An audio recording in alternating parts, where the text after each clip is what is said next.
बिस्मिल्लाहिर्रहमानिर्रहीम। अस्सलामुअलैकुम नाज़रीन, आप देख रहे हैं प्रोग्राम हकीकत और मैं हूं आपकी मेज़बान सैयदा इकरा बुखारी। नाज़रीन, इंसान की तबीयत में इम्तिहान हमेशा से ही एक नापसंदीदा शय है। इंसान की नागवारी का सबब यह है कि उसको दौरान इम्तिहान चुस्ती, बाहमी होशियारी, मेहनत और ज़िम्मेदारी से मुत्तसिफ होना पड़ता है, जबकि इंसान अपनी ज़िंदगी लापरवाही और गैर ज़िम्मेदाराना तौर पर गुजारना चाहता है। लेकिन अगर वो जान ले कि इम्तिहान के बाद उसको क्या कुछ हासिल होने वाला है, तो फिर वो इम्तिहान से नफ़रत नहीं बल्कि मोहब्बत करने लगेगा। देखा जाए तो इम्तिहान बहुत बड़ी नेमत है, जिसको इम्तिहान से गुजारा नहीं जाता। दर हकीकत कुदरत उसको कोई नेमत अता करने के लिए राज़ी ही नहीं होती। ठीक इसी तरह औलाद और माल की आजमाइश रखी गई है। कई बार अल्लाह ताला औलाद से महरूम रखकर अपने बंदे को आजमाता है और कभी कभार बीमार औलाद अता करके इम्तिहान लेता है। औलाद के दुख से बड़ा कोई दुख नहीं है। औलाद सेहतमंद पैदा ना हो तो इंसान अपने सारे ख्वाब भूल जाता है। हमारी आज की कहानी में एक ऐसी ही हकीकत छुपी है। देखने के लिए बढ़ते हैं कहानी की जानिब। मानी, फिर कब भेज रहे हो अपने घर वाले मेरी तरफ? भेज दूंगा, सब्र करो। अम्मा की तबीयत ठीक होती है तो बात करता हूँ। पता नहीं कब तुम्हारी माँ की तबीयत ठीक होगी, और अभी तक तो तुमने घर पे भी बात नहीं की है। पता नहीं तुम्हारे घर वाले माने या ना माने, ये तो बाद की बात है। यार, एक तो तुम बहुत जल्दबाज हो। हर काम का एक वक्त होता है मिनाहिल, और वो काम उस वक्त से पहले नहीं हो सकता। मगर काम करने से होता है, ऐसे बैठे बिठाए सब काम नहीं होते। एक तो रोज की बात है, फिर करता हूँ बात अम्मा से। देखते हैं, अगर तुम अपने घर वालों को ना मना पाए हमारी शादी के लिए, तो मेरा मरा हुआ मुंह भी देखना तुझे नसीब नहीं होगा। अरे, इतने खूबसूरत चेहरे से ये बातें अच्छी नहीं लगती। हमारी मोहब्बत सच्ची है और हमें एक दूसरे से कोई जुदा नहीं कर सकता।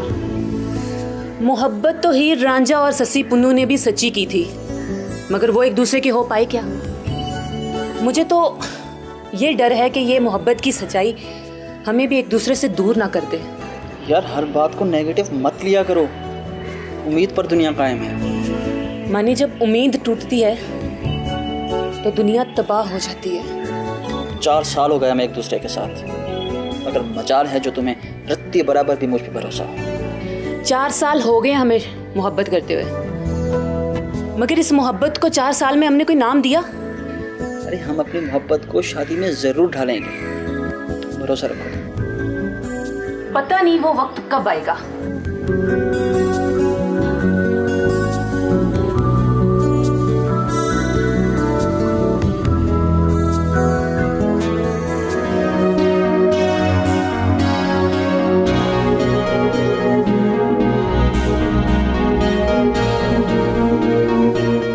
तुम अपना दिमाग दुरुस्त कर लो।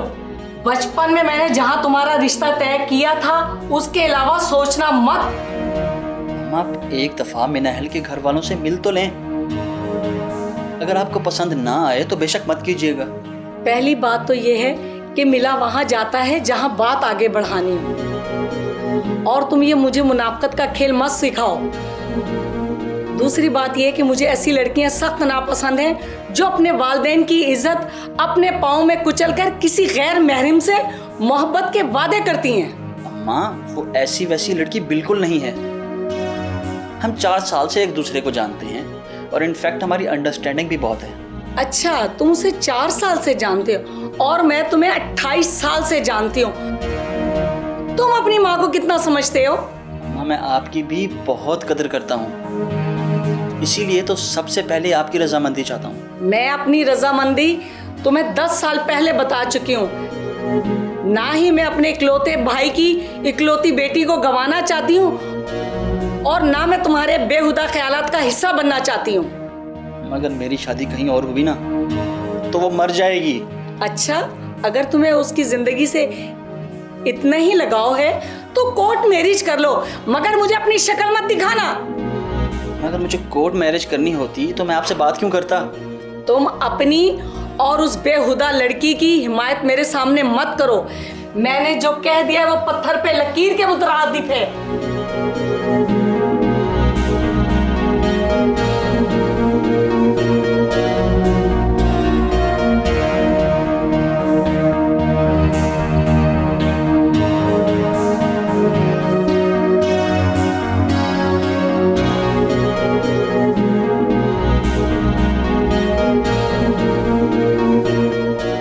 पागल हो गए हो मानी?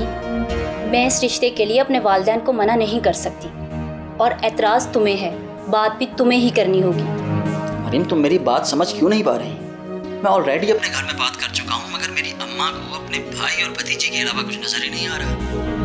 वो मेरी मोहब्बत को नहीं समझ पा रहे। तुम अपनी खुशी के लिए सबकी खुशियों को दांव पर लगाने का सोच रहे हो और मेरे दर्जनों रिश्ते मेरे बाप ने इसलिए ठुकरा दिए कि उन्हें मेरी शादी अपनी बहन के बेटे से करनी थी और तुम्हें मोहब्बत सूझ रही है। मरीम देखो, मुझे अपने दिल पर कोई इख्तियार नहीं। अगर होता तो मैं ज़रूर बेहिस हो जाता और बाखुशी अपने दिल को वालिदैन की रजामंदी पर कुर्बान कर देता। तुम्हें अपने दिल पर इख्तियार नहीं और मुझे अपने वालिदैन के फैसले को बदलने का इख्तियार नहीं, इसलिए बेहतर होगा जो तुम्हें ठीक लगे वो करो। मैं तुम्हारा साथ देना भी चाहूँ तो नहीं दे सकती। यानी तुम ऐसे शख्स से शादी करने के लिए तैयार हो जिससे तुम्हें मोहब्बत की तवक्को ही नहीं? इस बारे में मैं कुछ नहीं कह सकती, बस इतना जानती हूँ कि इस बारे में मैं अपने माँ बाप से कुछ नहीं कह सकती। अगर तुम कहो तो मैं मामू से बात करूँ? मैं इस बारे में कुछ नहीं कहूँगी। अगर तुम्हें अपनी वालदा और उनके भाई में जुदाई डालनी है तो कुछ भी कर लो। हर एक तो मुझे इस बात की समझ नहीं आती कि एक रिश्ते के टूट जाने से हम खूनी रिश्तों को कैसे पामाल कर देते हैं। ये सारी बातें रिश्तों को समझने की हैं मानी। एक कच्चे ताल्लुक की बुनियाद पर रिश्तों को कुर्बान करना कम ज़र्फ लोगों का काम है, जो तुम करने जा रहे हो। मरीम, किसी भी रिश्ते में मोहब्बत असास होती है और वो किसी से भी हो सकती है, और कच्चे रिश्तों को अपनी मोहब्बत से लाजवाल करना ही मोहब्बत है। तुम जानो और तुम्हारी मोहब्बत जाने। मैं तुमसे इस मौजू पर और मज़ीद बात नहीं करना चाहती।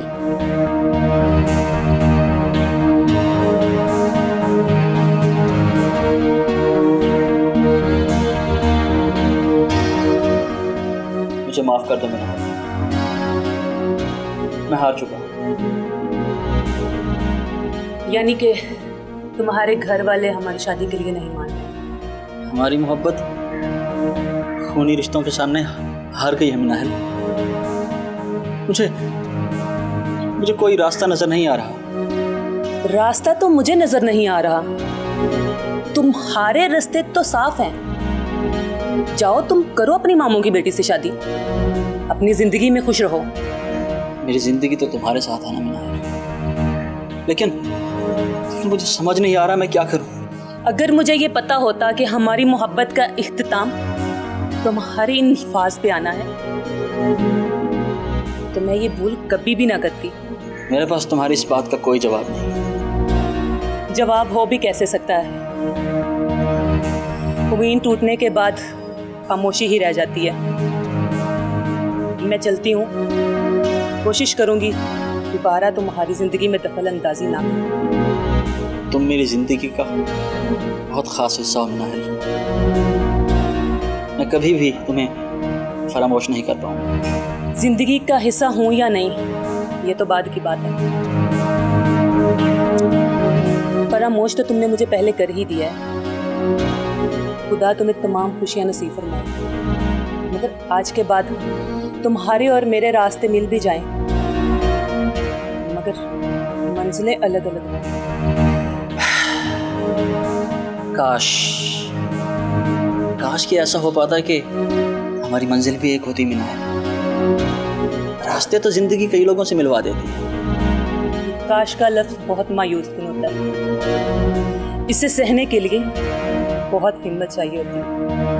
हम मिलेंगे मिनाहल, कभी ना कभी किसी रास्ते पर। ये तो वक्त ही बताएगा। अगर मिल भी गए तो ये लाजम तो नहीं है कि हमें एक दूसरे के चेहरे याद रहें।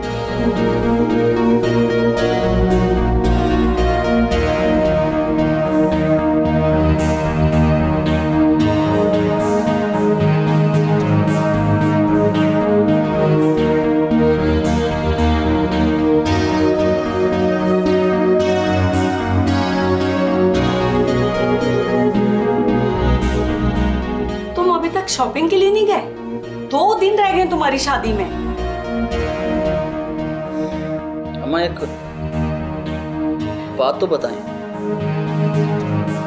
ऐसा क्यों होता है कि कुछ जहर इंसान ना चाहते हुए भी पी जाता है? अब तुम ये अफसाने मुझ पर मत घड़ो। मैंने तुमसे पहले ही कहा था कि तुम चाहो तो कोर्ट मैरिज कर सकते हो। काश ऐसा हो पाता। बेटा, हमने जो भी फैसला किया है तुम्हारी बेहतरी के लिए किया है। तुम अपने माजी को भूल जाओ और अपनी जिंदगी की नई शुरुआत करो। ये बेहतर है। सही है अम्मा, ये बेहतर रहे, ये दुआ कीजिए। ये तुम कैसी बातें कर रहे हो? तुम कहते हो तो मैं मना कर देती हूँ, इनकार कर देती हूँ शादी से।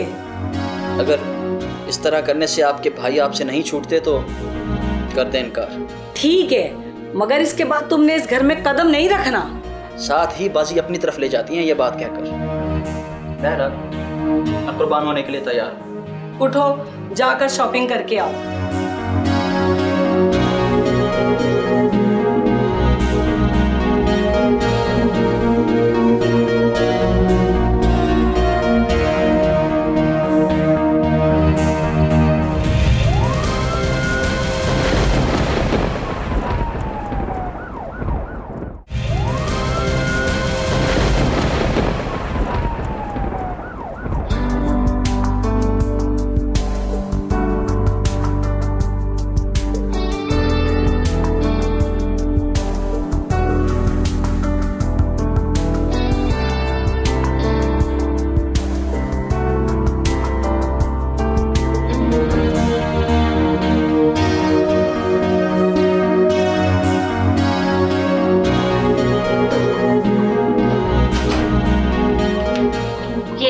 आपकी चाय आ गई। उन्हें किसने कहा जाएगा? वो अम्मी बता रही थी कि आपको चाय बहुत पसंद है। तो और भी काम बहुत शौक से करता था, मगर अब नहीं करता। लिहाजा तुम अम्मा की बजाय अपनी तवज्जो मुझ पर मरकूज रखो। जी ठीक है, आइंदा इस बात का ख्याल रखूँगी। गुड, जाओ और जाकर अपना काम करो। अभी हमारी शादी को दिन ही कितने हुए और आप मुझसे किस लहजे में बात करने लगे हैं? तुम्हें मेरे लहजों से फ़र्क पड़ता है? बीवी हूँ आपकी, मुझे आपकी हर बात से फ़र्क पड़ता है। अगर ऐसी बात है तो बेहतर यही है कि तुम मेरे मुँह ही ना लगो। हकीकत तो ये है कि आप अभी तक उसी लड़की में उलझे हुए हैं, इसीलिए मुझसे मुंह फेर लेते हैं। अगर ऐसा है भी तो तुम्हें यह बात पूछने का कोई इख्तियार नहीं कि मैं क्या सोच रहा हूँ। इख्तियार तो मुझे पहले भी नहीं था और ना ही अब है। मेरे माँ बाप ने मेरी शादी आपसे इसलिए की थी कि आप उनकी बेटी को खुश रखें, लेकिन वो बहुत बड़ी भूल कर गए। मेरा भी यही ख्याल है। आपको अच्छी तरह याद होना चाहिए, जिस तरह इस लड़की की मोहब्बत आपके सर पे सवार है, इसी तरह कई साल पहले आपने मुझसे भी वादे कर चुके हैं और इसीलिए आपकी वालदा और मेरे वालिद ने हमारी शादी का सोचा था। कम ऑन, वो मेरा बचपना था। उस वक्त मुझे अच्छे बुरे की कोई समझ नहीं थी। मुझे तो लगता है आप अभी भी बचपन में खोए हुए हैं। आपको क्या लगता है हालिया दिनों में जो भी लड़की आपको अपना कहेगी वो ही सच्ची मोहब्बत होगी? इस तरह की और आप कितनी सच्ची मोहब्बतें करेंगे? एक्सक्यूज मी, तुम्हारी जुबान कुछ ज्यादा नहीं चलने लग गई? जिस बात का कोई जवाब ना हो उसका एक ही जवाब होता है और वो है गुस्सा, जो आप इस वक्त कर रहे हैं। बेहतर यही है कि तुम यहाँ से चली जाओ और जाकर अपना काम करो। अपना काम तो मैं कर ही लूंगी और साथ साथ ये भी इंतजार करूंगी कि आपकी नई मोहब्बत कौन होती है। देखो मरियम, तुम मेरी पहली मोहब्बत थी मगर आखिरी नहीं। मुझे और भी बहुत से लोग अच्छे लगेंगे भाई। चलें, थोड़ा ही सही आपके मुंह से सच तो निकला। जिस तरह आप दूसरों की इज्जतों से खेलते हैं, मेरी दुआ समझ लें जब बदुआ। खुदा करे कि आपके घर में भी बेटी पैदा हो और फिर मैं देखूंगी कौन कितने पानी में है। तुम्हारी इतनी हिम्मत!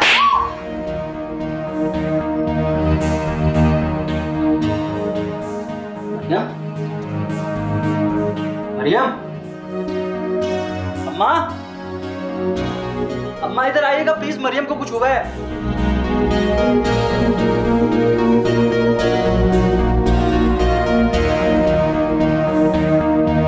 बेटा मानी, तुझे बहुत बहुत मुबारक हो।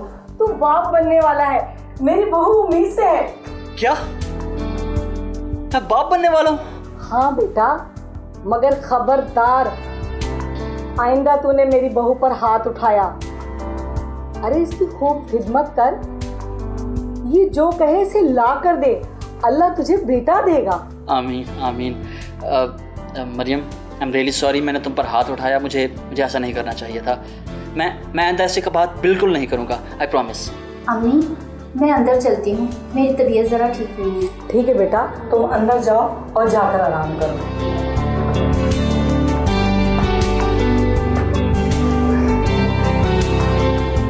बेटा मानी, आइंदा तुमने ऐसी वैसी कोई हरकत नहीं करनी। अपनी पुरानी बातों को भूलकर नई जिंदगी की शुरुआत करो और अपनी जिम्मेदारी को समझो। अम्मा आप बिल्कुल बेफिक्र रहें, बस दुआ करें कि सब खैर खैरियत से हो जाए। सब ठीक होगा। मैं ये खुशखबरी तेरे मामू को सुनाती हूँ। अरे नहीं नहीं अम्मा, अभी नहीं, नजर लग जाती है। जब मामू नाना बनेंगे ना तो खुद ब खुद ही उन्हें मालूम हो जाएगा। अरे तू तो बड़ा समझदार हो गया। अच्छा ये बता, अब उस लड़की से तेरा कोई राब्ता तो नहीं है? किससे? मनाहिल से? अम्मा कैसी बात कर रही हैं आप? उसे भी मालूम है कि मेरी शादी हो चुकी है, वो भी मुझसे कोई राब्ता नहीं रखना चाहती। हाँ ठीक है, कोई राब्ता नहीं होना चाहिए। और देख बेटा, और तूने अपनी बेगम को उस लड़की के बारे में कुछ बताया तो नहीं? हाँ बीवियाँ शक करती हैं। जी जी अम्मा बेफिक्र रहें, मैं भला क्यों अपना घर खराब करने लगा। अच्छा ये बता, तूने अपनी बीवी को क्यों मारा? वो अम्मा वो चाय बना कर लाई थी ना, तो बहुत फीकी थी, तो गुस्से में मेरा हाथ उठ गया। कोई बात नहीं बेटा, बीवियों को ज़रा रोब में रखना चाहिए, मगर जब तक ये हामला है इस पर हाथ नहीं उठाना, वरना कोई नई मुसीबत ना आ जाए। फिर वही बात, अम्मा आप इतना भी बेवकूफ़ नहीं है। वैसे भी मुझे मेरी औलाद से बहुत मोहब्बत है। शाबाश मेरा बेटा, अल्लाह तुझे औलादे मेरी ना दे। आमीन आमीन। अच्छा अम्मा उसका नाम क्या रखेंगे?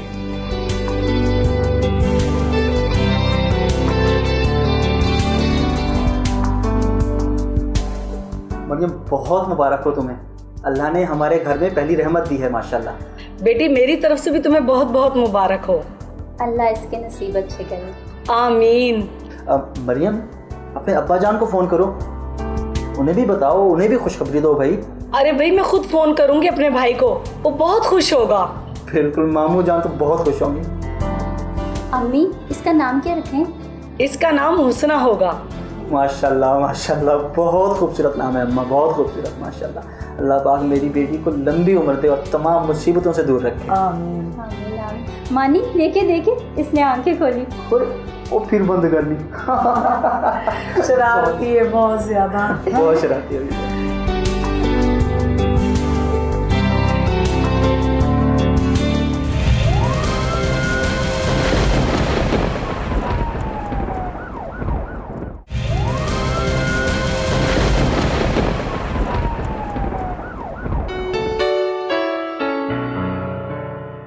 अरे बेटा इसे अच्छा सा पढ़ाना, कल को मेरी पोती ये ना कहे कि मुझे पढ़ाया लिखाया नहीं। जी जी अम्मा बिल्कुल।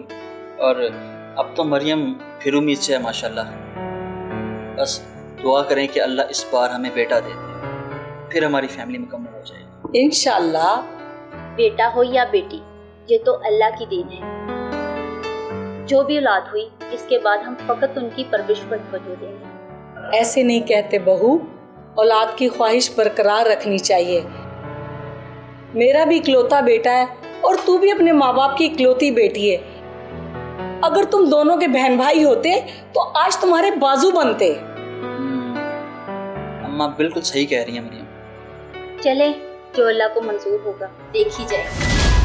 अरे मरियम देखना मेरी पोती को क्या हो गया। अरे मेरी बच्ची क्या हुआ? आंखें खोलो, क्या हुआ इसको? सुना सुना सुना मैं एम्बुलेंस को फ़ोन करता हूँ। बेटा एम्बुलेंस का इंतजार करने की बजाय हमें ऐसे खुद अस्पताल लेकर जाना चाहिए। उठाओ जल्दी से बच्ची को।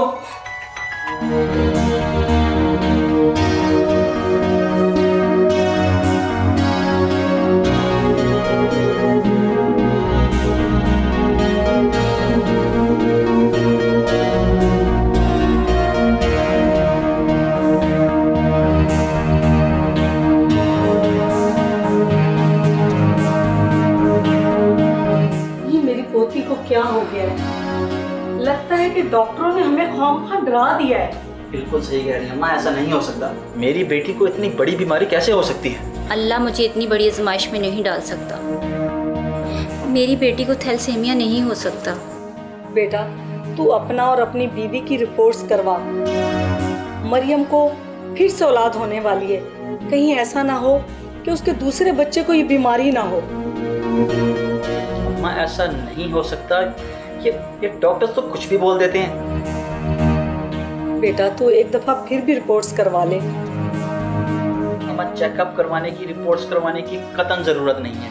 ये सिर्फ और सिर्फ इन डॉक्टर्स के पैसे बटोरने के बहाने होते हैं, बस। बेटा मैं तो कहती हूँ किसी और डॉक्टर से चेकअप करवा ले। अगर वो कोई टेस्ट लिखता है तो वो एहतमाम से करवा ले। हाँ, हमें चेकअप करवा लेना चाहिए, इसमें हर्जी क्या है। तुम तो चुप करके बैठो। तुम्हें याद तो होगा जब तुम्हें हुस्ना होने वाली थी, तुम रोज़ लड़ाई करती थी। अगर उस वक्त अपनी केयर की होती ना, तो आज हमें ये बातें ना सुननी पड़ती। ये वक्त तुम दोनों की फजूल बहस का नहीं है, बल्कि इलाज और चेकअप का है।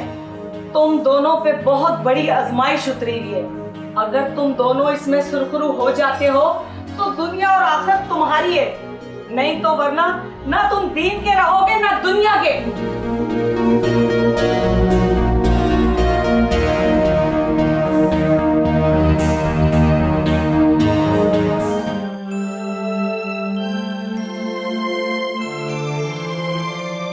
आज कितने अरसे बाद मिले हैं हम। ज़्यादा खुश होने की ज़रूरत नहीं है। तुमने खुद ही कहा था कि मैं किसी प्रॉब्लम की वजह से परेशान हूँ, सो इसलिए बुलाया था। हाँ, परेशान तो मैं हूँ। शायद तुम्हारी बद्दुआ ने अपना असर दिखाया। मुझसे कसम ले लो, मैंने कभी तुम्हें बद्दुआ नहीं। जो हुआ सो हुआ, पछताना मेरी आदत नहीं है। हाँ, कभी कभी दिल जरूर दुखता है, मगर ये दुनिया है, यहाँ सब चलता है। यानी तुमने मुझे माफ़ कर दिया था? माफ़ तो उन्हें किया जाता है जिन्हें आपकी दावत और दुश्मनी जकड़ ले। और मुझे ना तो तुमसे कोई अदावत थी और ना तुमसे कोई दुश्मनी। मैंने अपनी अम्मी को बारहा समझाया कि मुझे उनकी भतीजी से बिल्कुल शादी नहीं करनी। अगर अम्मा बिल्कुल नहीं मानी तो सबकी सज़ा मुझे भुगतनी। क्या मतलब? छोड़ दी तुम्हें तुम्हारी तो दिल करता है छोड़ ही जाए। हैरत है वैसे मुझे, जिंदगी के 4 साल मैंने तुम्हें दिए और तुमने नया रिश्ता तलाश कर लिया, और 8 साल उस औरत के साथ गुजार के फिर भी तुम्हें किसी नए रिश्ते की तलाश है। तुम जो कहना चाहो कह सकते, मगर सच तो ये है कि डॉक्टर्स ने हुस्ना को थैलीसीमिया का पेशेंट डिक्लेयर किया। क्या? ये तुम क्या कह रहे हो मानी? सच कह रहा हूँ मुनाहिद। कज़न्स मैरिज का किसी ना किसी को कभी ना कभी तो अज़ाला भुगतना ही था। मेरे मुकद्दर में आ गया। तुमने डॉक्टर से टेस्ट वगैरह करवाए? हाँ, करवाए हैं टेस्ट और कुछ रिपोर्ट्स जर्मनी भी भेजी हैं। खुदाया, इस नन्ही सी जान का क्या? मुझे डर सिर्फ अपनी हुस्ना का है, और उसके साथ ही मरियम दोबारा माँ बनने वाली है और उसके आखिरी अयाम भी चल रहे हैं। अल्लाह तुम्हें और मरियम को सबक दे। ये सब मेरी अम्मा की वजह से हुआ है। ना तो वो मरियम को ब्याह कर लाती और ना ये सब होता। नहीं, ऐसा नहीं कहते। बीमारी और शिफा सिर्फ अल्लाह के हाथ में है। अगर मैं इतनी बड़ी आजमाइश के काबिल तो नहीं। काबिल कोई भी इंसान किसी भी आजमाइश के नहीं होता। आजमाइश मतलब इम्तिहान। शायद तुम ठीक कह रहे हो।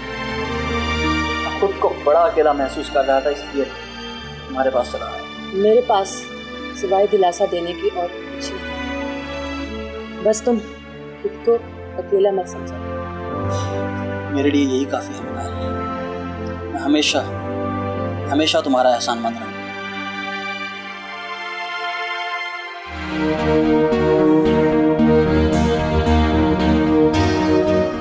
यार परेशान ना हो, अल्लाह सब ठीक करेगा। बस इस इम्तिहान में पास हो जा, फिर देखना इनामात ही इनामात होंगे। यार मैं कुछ और सोच रहा हूँ। तुम क्या सोच रहे हो? दूसरी शादी। तुम्हारा दिमाग तो नहीं खराब? तुम ऐसा सोच भी कैसे सकते हो? इसमें दिमाग ख़राब होने वाली कौन सी बात है अदनान? दूसरी शादी करना मेरा हक है।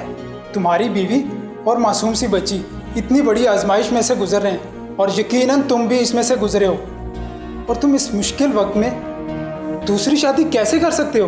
दूसरी शादी करने से जो औलाद पैदा होगी उसी के बोन मैरो से ही मेरी हुस्ना ठीक हो सकती है। यार कैसी बातें कर रहे हो? ऐसा भी तो हो सकता है खुदा न खास्ता तुम्हारी दूसरी बीवी की औलाद में ये बीमारी मुंतकिल हो जाए, फिर क्या करोगे? अब हर बार तो ऐसा नहीं हो सकता ना। ये कुदरत का खेल है मियाँ, यहाँ कुछ भी हो सकता है। और वैसे भी बोन मैरो में बहुत सी चीज़ें दरकार होती हैं। क्या मतलब?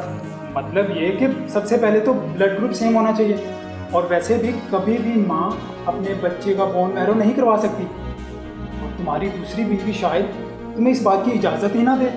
फिर क्या करोगे? और शादी करोगे? मनाहिल मुझसे बहुत मोहब्बत करती है अदनान, और मुझे यकीन है कि अगर मेरी उससे शादी हो जाती है तो वो अपने बच्चों का बोन मैरो ज़रूर करवाएगी। भूल है तुम्हारी। पहली बात तो ये कि वो तुमसे मोहब्बत करती है नहीं, और दूसरी बात यह है कि वो तुमसे कभी शादी नहीं करेगी। बच्चों का बोन मैरो तो दूर की बात है। मुझे तो ये समझ नहीं आती कि तुम भी मुझे ताने देने पे कैसे उतर आए। दोस्त, मैं तुम्हें ताने नहीं दे रहा, जो हकीकत है वही बता रहा हूँ। और इसमें बेहतरी यही है कि तुम अपनी बीवी और अपने बच्चों का इलाज करवाओ, ना कि इन्हें मुसीबत में धकेलो। ये दुनिया और उस दुनिया के मेले ख़त्म होने वाले हैं, जवाबदेही ज़रूर देना होगी। इस दुनिया में सब्र ही असल ताकत है मेरे दोस्त।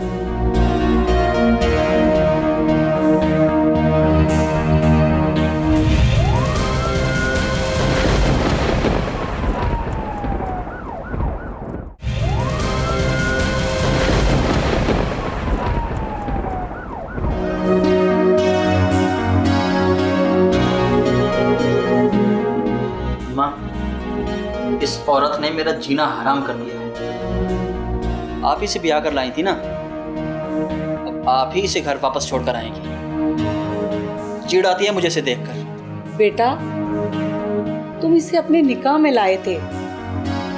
निकाह का मतलब जानते हो क्या होता है? एक दूसरे के साथ दुख सुख में उसका साथी बनना, ना कि जरा सी आजमाइश पर एक दूसरे को कोसना, बातें करना और लहन तहन करना। अम्मा, ये जरा सी आजमाइश है। इसने दूसरी औलाद पैदा की, वो भी बीमार। अब मैं इन 2 बीमार बच्चियों को लेकर कहाँ जाऊंगा? डॉक्टर्स ने तो ये कहा है कि थैलीसीमिया के मेन कैरियर आप ही हैं। खामोश रहो तुम। सुन रही हैं आप? एक तो बीमार औलाद मेरे पल्ले बांधती, ऊपर से बातें भी मुझे सुना रही है। वाह बेटा, ये बेचारी पहले ही बहुत परेशान है, इस पर मजीद दबाव मत डाल। अम्मा, वो मुझे बीमार होने का ताना दे रही है, मुझे। बेटा, जितना दुख तुम्हें है उससे कहीं ज्यादा दुख इस बेचारी लड़की को है। वो उन बच्चों की माँ है। अगर औलाद को तंदुरुस्त या सेहतमंद पैदा करना मेरे इख्तियार में होता तो मैं अपनी औलाद को कभी बीमार ना पैदा करती। तुम्हारे ही नसीबों का खट रहा हूँ मैं। बेटा, ऐसी बात नहीं है। वो अल्लाह हमें 70 माओं जैसा प्यार करता है। वो अपने प्यारों को ही आजमाइश में डालता है ताकि वो मजीद समझ सके। तुमने हर हाल में इस आजमाइश में पूरा उतरना है।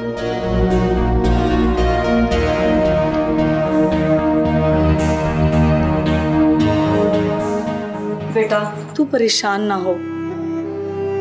ये शुरू से हमारा लाडला रहा है, इसे हमने कभी कोई परेशानी नहीं आने दी। अब जरा बुरा वक्त आया है तो ये घबरा गया है। कोई बात नहीं, खुद ब खुद ठीक हो जाएगा। बस तुम अच्छे वक्त का इंतजार करो। अम्मा, मैं भी अपने माँ बाप की बहुत लाडली थी। बहुत नाज उठाए हैं मेरे माँ बाप ने। अगर मैं चाहूँ तो अपने माँ बाप के पास वापस चली जाऊँ, मगर मेरी ममता इस बात की इजाज़त नहीं देती। बेटा, तुम हौसले और हिम्मत से काम लेना। रोग तो ये बहुत बड़ा है, मगर कभी ना कभी ये राहत में बदल जाएगा।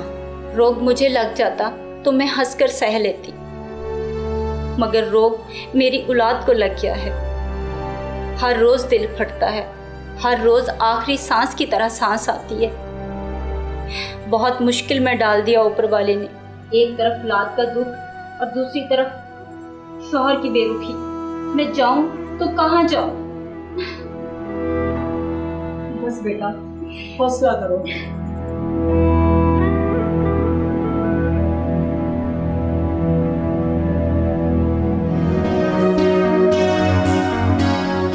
तुमने मुबारक हो तुम्हारी दूसरी बेटी की। किस बात की मुबारक? मेरी दूसरी बेटी भी थैलीसीमिया की शिकार है। बहुत दुख हुआ तुम्हारी ये बात सुनकर। तुम्हें अगर पैसों की ज़रूरत है तो मुझे बता सकते हो, मैं उनका बंदोबस्त कर दूंगी। मुझे पैसों की फ़िलहाल ज़रूरत नहीं है, मैं तुमसे कुछ और मांगने आया हूँ। क्या मदद कर सकती हूँ मैं तुम्हारी? मुझसे शादी करोगी? ये वक्त भी क्या अजीब चीज़ है। जब मैं तुम्हें कहती थी कि हमारी शादी के लिए अपने घर वालों को मना लो, और तब तुम्हें अपने रिश्तेदार अजीज थे, और आज तुम मेरे सामने शादी के लिए घुटने टेक के खड़े हो। मैं ये बात पूरे दिल से कह रहा हूँ। काहे का दिल? वो दिल जो बरसों पहले किसी और का हो चुका है, और अब तो तुम्हारे बीमार बच्चे भी हैं। बच्चों को दरमियाने गुफ्तगू मत लाओ प्लीज़। बच्चों को मत लेकर आऊं। चलो तुम्हारी बीवी को दरमियाने गुफ्तगू ले आते हैं। एक बार फिर से मुझे हैरत हो रही है वैसे तुम पर। इसमें हैरत वाली क्या बात है? यही कि मैं उस शख्स को देख रही हूँ जो ना तो अपनी माँ का हुआ, और ना ही अपनी माशूक का, और ना ही अपने बीवी बच्चों का। दरअसल मैं तुमसे शादी अपने बच्चों के लिए करना चाहता हूँ, ताकि बोन मैरो ट्रीटमेंट से उनका इलाज हो सके। ओह, कितना दुख है तुम्हें तुम्हारी औलाद का। आज उनके लिए तुम यहाँ मेरे सामने शादी के लिए भीख मांग रहे हो, मगर यहाँ पे भी तुम मुनाफिकत दिखा ही गए। मुनाफिकत? वो कैसे? क्या तुम्हें नहीं पता थैलीसीमिया की बीमारी की असल वजह तुम हो, ना कि तुम्हारी बीवी? यानी कि तुम्हारे बच्चों को जो बीमारी है उसकी असल वजह तुम हो। ये सब तुम्हें किसने बताया है कि कैरियर में हूँ? अरे छोड़ो, क्या तुम्हें नहीं पता कि महबूब की गली के कुत्तों से भी जान पहचान रखनी चाहिए, ताकि कि वो हमें देखकर भौंके ना। तुम्हारी इस बात का मतलब? मतलब ये कि तुम्हारी हर बात को जानती हूँ, वो बातें और वो किस्से जो तुम भुला चुके हो। मुझे साफ साफ बताओ कि तुम्हें ये सारी बातें किसने बताई हैं? मुझे तुम्हारे बहुत दरीना दोस्त ने तुम्हारे और तुम्हारी बीवी और बच्चों के और मेरे मुस्तकबिल के लिए ये सारी बातें बताई। अदनान, उसे तो मैं नहीं छोड़ूंगा। उसे तुम बाद में पकड़ना या छोड़ना। पहले तुम ये बताओ कि तुम्हें ये सब ज़ेब देता है कि तुम अपनी बीमार बीवी और बच्चों को छोड़कर मुझे अपनाओ। काश कि मेरी शादी तुमसे हुई होती। काश ये बहुत ही खतरनाक लफ्ज़ है। मैं तुम्हें पहले भी बता चुकी हूँ कि जाओ और अपनी बीवी और बच्चों से माफ़ी मांगो। ज़िंदगी की आखिरी हिचकी भी किसी वक्त इंसान को जकड़ सकती है, और कौन है ऐसा जो अल्लाह के पकड़े हुए को बचा के ले जाए।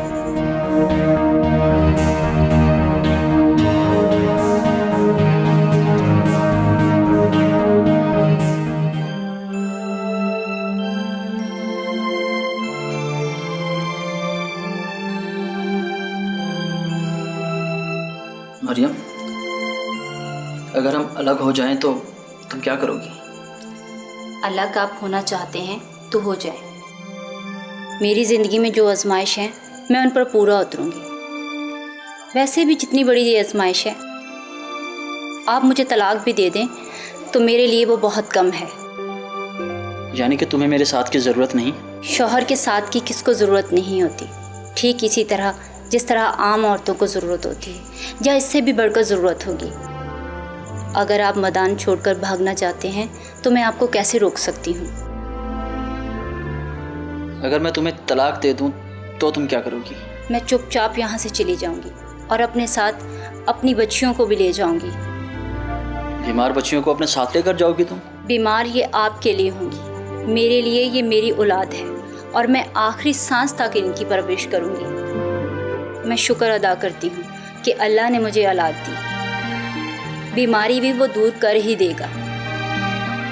अगर उसने बीमारी दूर ना की तो क्या करोगी? बीमारी दूर ना भी की तो मैं इनके अंदर हालात और ज़िंदगी से लड़ने का जज्बा पैदा कर दूंगी। मगर इसके पीछे की वजह क्या है? वजह सिर्फ एक है, मैं एक माँ होने के साथ एक इंसान भी हूँ। इन जानवर नुमा इंसानों की तरह नहीं हूँ जो ज़रूरत पूरी होने के बाद अपनी औलाद को कूड़ेदान में फेंक देते हैं। कमाल औरत हो तुम। वो माँ जिसके कदमों तले जन्नत है वो तुम ही हो। मुझे माफ़ कर देना, मैं तुम्हारा गुनहगार हूँ मरियम। मगर अब मैं तुमसे वादा करता हूँ कि मैं कभी अपनी औलाद को तुम्हें छोड़कर नहीं भागूंगा। मैं भगोड़ा नहीं बनूंगा मरियम। हम अपना और अपनी औलाद का इलाज करवाएंगे, और इसके लिए मुझे खुद को भी बेचना पड़ा ना तो मैं दरेक नहीं करूंगा। शाबाश मेरे बेटे, आज तो तुमने कमाल कर दिया। अल्लाह तुम दोनों को इस कड़ी आजमाइश में कामयाब करे। आमीन।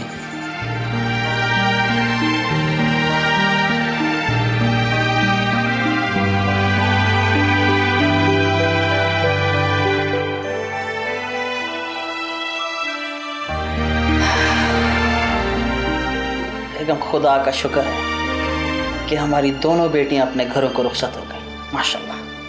आपका भी शुक्रिया, आपने उनका बैरून मुल्क इलाज करवाया और आज वो सेहतियाब ज़िंदगी गुजार रहे हैं। मेरा नहीं, तुम्हारा शुक्रिया कि तुमने हर मुश्किल वक्त में मेरा साथ दिया।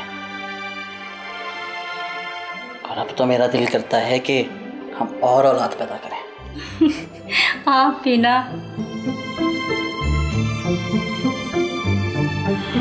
नाज़रीन, इस दुनिया में किसी भी इंसान को दायमी खुशी हासिल है ना दायमी गम, बल्कि कभी गम है तो कभी खुशी, कभी दर्द व आलम है तो कभी फरहत व मसरत, कभी बीमारी है तो कभी सेहत, कभी तफरुकात और उलझने हैं तो कभी बेफिक्र व आसाइश, कभी तंगी है तो कभी आसूदगी भी है, कभी सुकून है तो कभी बेचैनी भी है, कभी सर्दी है कभी गर्मी है, कभी अमन है तो कभी बदअमनी, कभी तकलीफ़ है तो कभी राहत। ये सिलसिला हर फर्द बशर के साथ लगा हुआ है, कोई इससे खाली नहीं है। हमें याद रखना चाहिए कि इस दुनिया में कोई इंसान ऐसा नहीं जो किसी न किसी आजमाइश में मुब्तला ना हो। हर कोई किसी न किसी आजमाइश में ज़रूर रहता है, अगरचे उसकी नौइयत अलग अलग होती है। अल्लाह ताला का सूरह मोहम्मद में इरशाद है, यकीनन हम तुम्हारा इम्तिहान लेंगे ताकि तुम में जिद्दोजहद करने वालों और सब्र करने वालों को ज़ाहिर कर दें, और हम तुम्हारी हालतों की भी जांच कर लें। जिस बंदे के अंदर मोमिनाना रूह कारफरमा होती वो अपने खालिक से मरबूत होता और अपने परवरदिगार से ताल्लुक़ रखने वाला होता है। वो ख़ुद को हालात से हम आहंग करता और हालात से मुतासिर होकर नर्वस नहीं होता, ख़्वाह ये हालात कितने ही कठिन और अंदुनाक क्यों ना हों। अल्लाह ताला का सूरह तगाबुन में इरशाद है, और जो अल्लाह पर ईमान लाए अल्लाह उसके दिल को हिदायत देता है। जो इंसान समझता है कि उसे जो कुछ पहुंचा है अल्लाह की मशीयत और उसके हुक्म से ही है, तो वो सब्र और हिम्मत का मुजाहरा करता है। इसी यकीन और ईमान के साथ आजमाइश इंसान के लिए शिफा और आफियत साबित होती है। हम मुश्किल हालात में सब्र से काम लें, अल्लाह से मदद तलब करें और अल्लाह ही से उसे दूर करने की दरख्वास्त करें और उससे निजात के लिए दर बदर की ठोकरें ना खाएं। आइए हम अहद करें कि हम आजमाइश में सब्र का दामन थाम कर रखेंगे और हर मैदान में सुरखरू होंगे। नाज़रीन, अपने इर्द गिर्द होने वाले जराइम के ख़िलाफ़ आवाज़ बुलंद करते रहें। मिलेंगे एक और हकीकत के साथ, तब तक के लिए दीजिए अपनी मेज़बान सैयदा इकरा बुखारी और टीम हकीकत को इजाज़त। अल्लाह ने के बाद।